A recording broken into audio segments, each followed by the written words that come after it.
संघं शरणं गच्छामि धम्मं शरणं गच्छामि संघं शरणं गच्छामि। नमो बुद्धाय। वाराणसी में जाने माने पत्रकार एवं लेखक श्री विजय श्रीवास्तव जी द्वारा बुद्धिस्ट वर्ल्ड नाम से नया एक यूट्यूब चैनल शुरुआत करने के लिए जा रहा है। इसलिए हम लोग उम्मीद कर रहा है कि नया बुद्धिस्ट वर्ल्ड यूट्यूब चैनल द्वारा श्री विजय श्रीवास्तव जी का उद्देश्य सफल होगा। समाज को नया जानकारी, समाचार और बौद्ध धर्म, बौद्ध संदेश, बौद्ध संस्कृति बारे में जानकारी मिलेगा। हम लोग साधना के विभिन्न मंदिर, संस्था, समाज तरफ से उसी काम आगे बढ़ाने के लिए शुभकामना देता हूँ। बहुत बहुत धन्यवाद। बहुत शब्द मंगल। नमो बुद्धाय। गौतम बुद्ध के जीवन से जुड़े अधिकतर प्रसंग मानवीय मूल्यों से जुड़े हुए रहे हैं। वे जीवन को एक संदेश देते हुए दिखते हैं। आज हम भगवान बुद्ध के जीवन से जुड़े एक प्रसंग को लेकर आपके सामने उपस्थित हुए हैं, जो निश्चय ही आपको पसंद आएगी। अगर अभी तक आपने हमारे चैनल बुद्धिस्ट वर्ल्ड को सब्सक्राइब नहीं किया है तो कर लें, जिससे आपको समय समय पर भगवान बुद्ध से जुड़े रोचक प्रसंग सुनने को मिले। पतचरा श्रावस्ती के नगर सेठ की पुत्री थी। किशोर वय होने पर वह अपने घरेलू नौकर के प्रेम में पड़ गई। जब उसके माता पिता उसके विवाह के लिए उपयुक्त वर खोज रहे थे, तभी वह नौकर के साथ भाग गई। दोनों अपरिपक्व पति पत्नी एक छोटे से नगर में जा बसे। कुछ समय बाद पतचरा गर्भवती हो गई। स्वयं को अकेले पाकर उसका दिल घबराने लगा और उसने पति से कहा, हम यहां अकेले रह रहे हैं, मैं गर्भवती हूं और मुझे किसी की सहायता की आवश्यकता पड़ेगी। यदि आप आज्ञा दें तो मैं अपने माता पिता के घर चली जाऊं। पति पतचरा को उसके मायके नहीं भेजना चाहता था, इसलिए उसने कोई बहाना बनाकर उसका जाना स्थगित कर दिया। लेकिन पतचरा के मन में माता पिता के घर जाने की इच्छा बड़ी बलवती हो रही थी। एक दिन जब उसका पति काम पर गया हुआ था, तब उसने पड़ोसी से कहा, आप मेरे स्वामी को बता देना कि मैं कुछ समय के लिए अपने माता पिता के घर जा रही हूं। जब पति को इसका पता चला तो उसे बहुत बुरा लगा। उसे अपने ऊपर ग्लानि भी हुई कि उसके कारण ही इस कुलीन कन्या की इतनी दुर्गति हो रही है। वह उसे ढूंढने के लिए उसी मार्ग पर चल दिया। रास्ते में पतचरा उसे मिल गई। पति ने उसे समझा बुझाकर घर वापस लेकर आ गया। समय पर पतचरा को प्रसव हुआ। सभी सुखपूर्वक रहने लगे। पतचरा जब दूसरी बार गर्भवती हुई, तब पति स्वयं उसे उसके माता पिता के घर ले जाने के लिए तैयार हो गया। मार्ग में जोरों की आंधी वर्षा होने लगी। पतचरा ने पति से कहा कि वह किसी सुरक्षित स्थान की खोज करे। पति झाड़ियों से होकर गुजर रहा था, तभी उसे एक विषधर सांप ने काट लिया और उसकी तत्काल वहीं मृत्यु हो गई। पतचरा अपने पति की प्रतीक्षा करती रही और ऐसे में ही उसे प्रसव हो गया। थोड़ी शक्ति जुटाकर उसने दोनों बच्चों को साथ लिया और पति को खोजने निकल पड़ी। तभी उसकी नजर अपने पति पर पड़ी।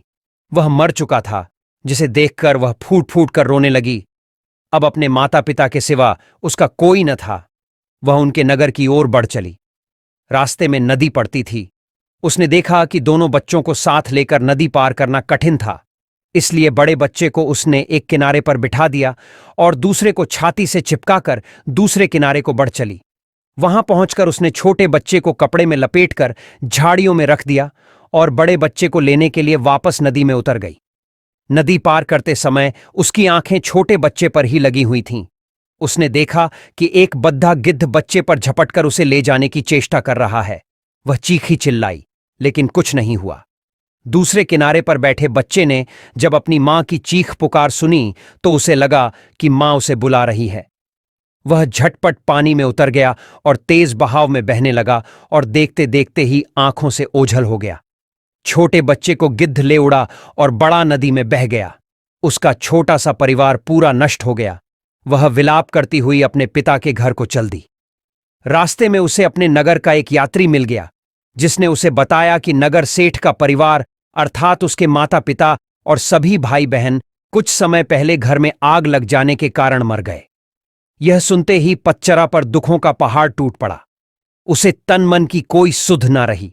वह पागल होकर निर्वस्त्र घूमने लगी। उसके मुख से यही शब्द निकलते, पति मर गया, बड़ा बेटा डूब गया, छोटे को गिद्ध खा गया, माता पिता और भाई बहनों को चीता भी नसीब नहीं हुई। ऐसे ही विलाप करती, निर्वस्त्र घूमती फिरती पथचरा को सभी अपमानित और लांछित करके यहां से वहां भगा देते थे। जेतवन में भगवान बुद्ध धर्मापदेश दे रहे थे। पथचरा अनायास ही वहां आ गई।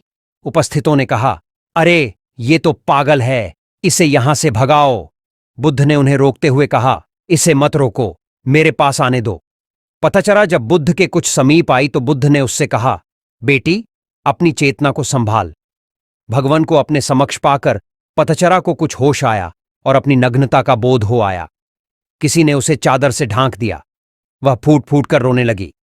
उसने भगवान बुद्ध से कहा कि भगवान, मेरे पति को सांप ने डस लिया और छोटे छोटे बच्चे मेरी आंखों के सामने मर गए। मेरे माता पिता, बंधु बांधव सभी जलकर मर गए। मेरा अब कोई नहीं है। बताइए मैं क्या करूं? मेरी रक्षा करो। बुद्ध ने उससे कहा, दुखी मत हो, अब तुम मेरे पास आ गई हो।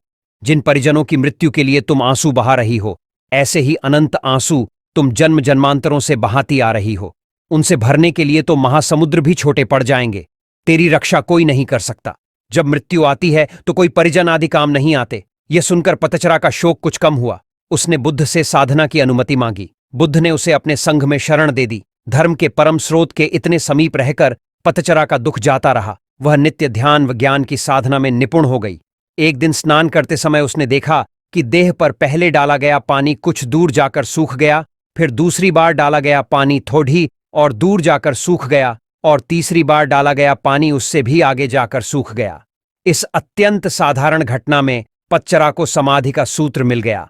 पहली बार उड़ेले गए पानी के समान कुछ जीव अल्पायु में ही मर जाते हैं। दूसरी बार उड़ेले गए पानी के समान कुछ जीव मध्यम व्यता में चल बसते हैं, और तीसरी बार उड़ेले गए पानी के जैसे कुछ जीव अंतिम वयस में मरते हैं। सभी मरते हैं, सभी अनित्य हैं।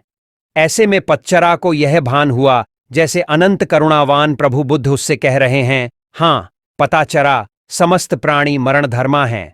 इस प्रकार पच्चरा उन बौद्ध साधिकाओं में गिनी गई जिनको निह प्रयास ही एक जीवन काल में ही निर्वाण प्राप्त हो गया। कैसी लगी आपको यह कहानी? कमेंट बॉक्स में जरूर बताएं, और भगवान बुद्ध से जुड़े प्रेरक प्रसंग को देखने के लिए लाइक और सब्सक्राइब अवश्य करें। नमो बुद्धाय।